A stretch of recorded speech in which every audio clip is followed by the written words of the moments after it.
If you're like me, a university professor, you're probably making a lot more video lessons these days than you used to. And in this video, I'm going to share with you the 3 levels of video editing for university professors so that you can learn how to take your videos to the next level and teach better. So here's what I'm going to do. First, I'm going to describe the 3 levels, basic, intermediate, and advanced, and I'm going to discuss the benefits and drawbacks of each. And then I'm going to ask the question, which level should you use and when? Finally, I will give you some resources on which videos to watch next to take your video editing to the next level. Now, there are timestamps here and also in the video description below, so you can skip around if you want. So let's get started.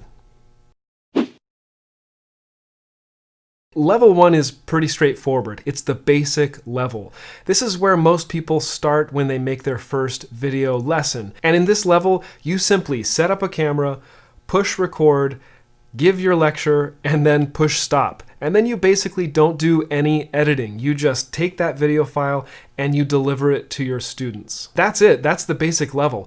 Now, what are the benefits of this level? One benefit is that it is simple and repeatable. If you can start and stop a video camera, you can deliver an online lesson. And this is the way, again, that most people start. It allows for a really quick start for any instructors that have not done a video lesson before and don't have any experience editing video. But there are some drawbacks as well. It's really difficult to get a good take when you're having one single continuous take. So oftentimes when you make a video lecture like this, you'll leave in some ums or some ahs or maybe some fumbled sentences, and you may even say things incorrectly and have to go back and just describe to your students what you got wrong. This is kind of like errata in a printed book. And if you really mess up, especially if you're giving a long video lecture, you might have to go back and start from the beginning and end up wasting a lot of time. This happened to me when I was very first making video lessons.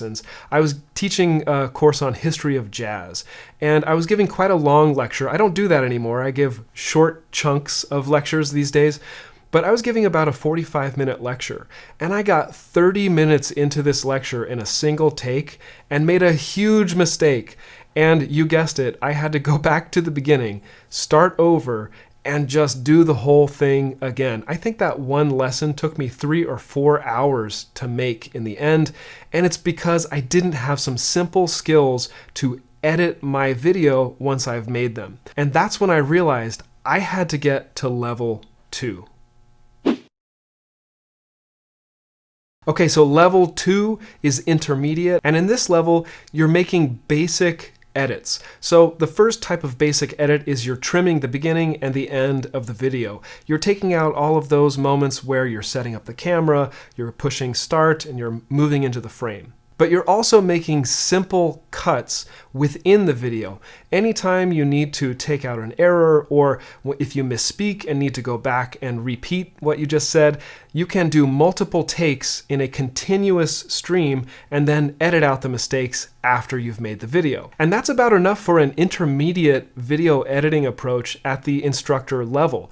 You're simply trimming out the beginning and the end, and you're making cuts in between. So what are the benefits of the level 2 approach? Well, the first benefit is that you get a tight edit that creates momentum and pacing in your videos. You cut out all of the pauses, and therefore your video flows nicely and keeps the students' attention. Secondly, students are, of course, watching a lot of videos on YouTube these days, as are we all, and the videos on YouTube have at least this level of editing. You won't see a YouTube video these days that has wide distribution and high value without these sorts of simple edits to create a tight flow. So another benefit to this, a byproduct of this, is that you remove distractions to your students' learning. Anytime you have a pause or an awkward silence, students will get distracted, and that may detract from their learning.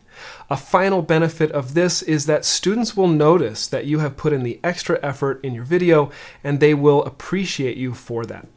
So what are the drawbacks of the intermediate level? Well, the first drawback is it adds time to the process, at least in some cases, because you now have to add another phase to your workflow. After you film your lecture, you have to then add an editing phase. And in this editing phase, you need to do these simple things like trimming and cutting. A second drawback here is that you do have to spend some time learning these skills. You have to learn a particular program such as PANOPTO or Final Cut Pro or whatever program you're using, and you have to learn these specific techniques, how that program makes basic cuts and how that program can edit videos in a basic sense. But remember, you can also save time overall. If you are making your videos multiple times and reshooting the whole video in one take, this is going to save you loads of time over the course of making many, many videos. If you're just making 1 or 2 videos, it doesn't matter so much. But when you make 170 videos like I did for one class last spring, that adds up to a lot of extra time. Now that I've started cutting these videos, trimming them at the intermediate level, I've saved loads of time in reshooting this material. But what if you want to go a little bit beyond just these basic trims and edits? So that brings us to level 3, the advanced level of video editing for university instructors. What are some of the elements of the advanced level? Well, the first thing you'll notice with the advanced level is that you're less tied to the slide and talking head in a box paradigm. You know what I'm talking about, those lectures that have PowerPoint slides and the little picture-in-picture window with a professor talking to you from their webcam. You're going to be less tied to that particular view, and you're going to have more varied shots in your instructional videos. Secondly, you're going to start using transitions, title slides, and generators. And these are those bits of text that show up around the screen emphasizing points that someone might say. You might also include graphics such as images to enhance a point that you're trying to make or to demonstrate something in greater detail. At the advanced level, you also may be using so-called B-roll footage, and that's any auxiliary footage that gets overlaid intermittently on top of your so-called A-roll footage, which is the main footage and what you're seeing of me right now. Now, B-roll footage typically is a cutaway footage like you're seeing right now while my voiceover continues.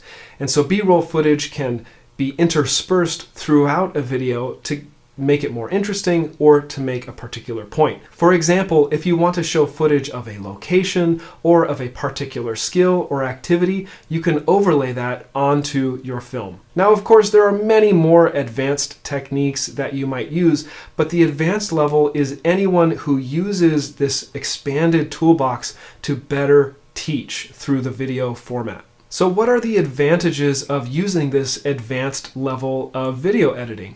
Well, first, it's because it gives you more control over your product. If you know more advanced techniques, you can really craft the type of video lesson that says exactly what you want and really can communicate what you want in detail. And that's the second benefit of using the advanced technique. You can create a wow moment for your students. If you know how to use video editing techniques effectively, you can have those techniques enhance your teaching and create a moment that really makes your student go, wow, this is amazing. A final benefit is that your students are watching a lot of YouTube videos these days. Most high-quality YouTube videos are using these sorts of advanced techniques, and your students are going to be very familiar with them, and therefore you can communicate well with them in this medium. Okay, so those are the 3 levels, but which one should you use? Basic, intermediate, or advanced? Well, let me say this first.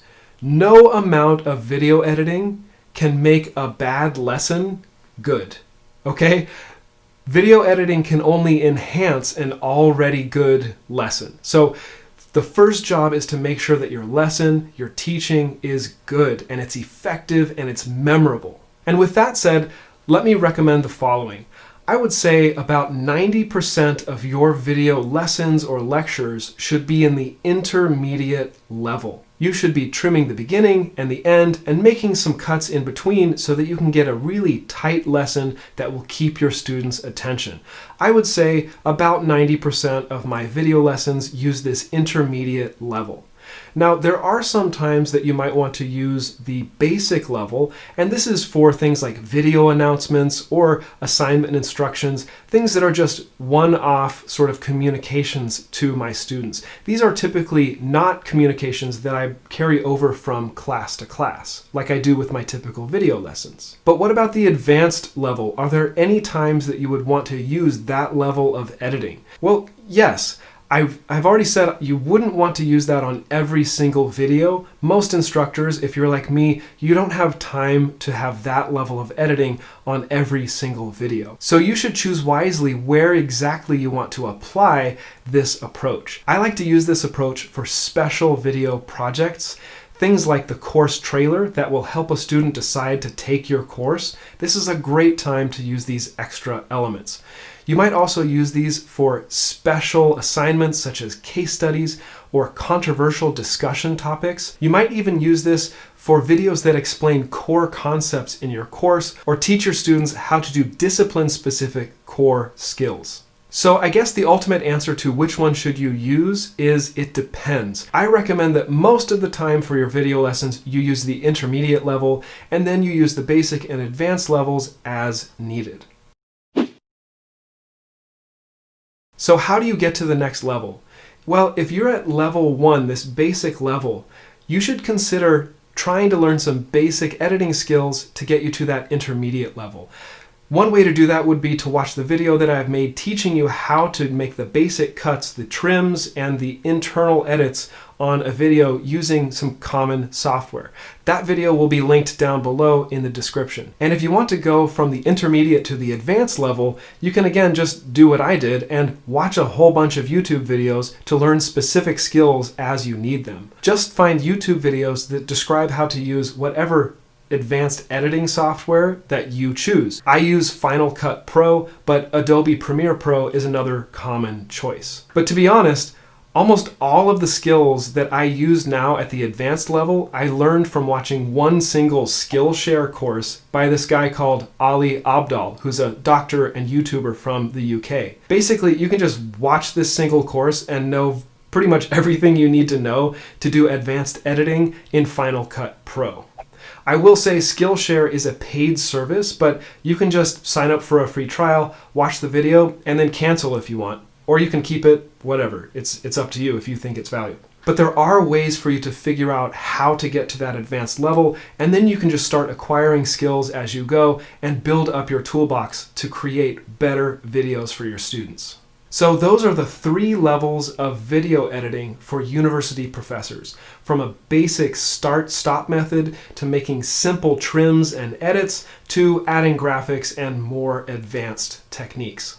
But look, here is the final word again. No amount of video editing can take a bad lesson and make it good. That's not what editing is for. But learning new skills in editing can enhance a good lesson and make it great. So if you are at that point where you want to take your editing skills to the next level, I hope this video has been somewhat useful for you in knowing where you can go next. I make videos on teaching, music, and productivity. If you want to be notified when a new video of mine comes out, just click the subscribe button and then turn on notifications. I'm Mark Samples, thanks for watching, and I'll see you in the next video.